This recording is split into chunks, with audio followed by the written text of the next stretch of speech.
భూలక్ష్మి దేవతకు గ్రామస్తులు తీయని నైవేద్యాలు. ఆలూరు మండల కేంద్రంలో భూలక్ష్మి దేవతకు తీయని నైవేద్యాలు వేసి కొలుస్తారు. గ్రామ అభివృద్ధి కమిటీ ఆధ్వర్యంలో అంగరంగ వైభవంగా గ్రామ ప్రజలు జరుపుకుంటారు.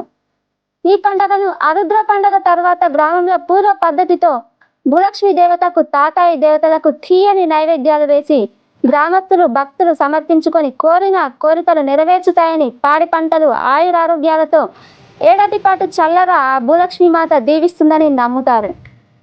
ఈ సందర్భంగా బీడీసీ అధ్యక్షులు బార్ల ముత్యం రెడ్డి మాట్లాడుతూ, ప్రతి ఏటా జరిపిన విధంగానే ఈ సంవత్సరం కూడా ఘనంగా భూలక్ష్మి మాతకు అలాగే తాతాయి దేవతలకు ఈ పండుగను జరపమని గ్రామస్తులు, మహిళలు, భక్తులు పెద్ద ఎత్తున పాల్గొని ఆ దేవతకు నైవేద్యాలు వేసి సమర్పించుకొని ఆ పచ్చని పొలాల మధ్య తీయని వంటకాలు చేసుకొని భోజనం చేసి వెళ్తారని అన్నారు.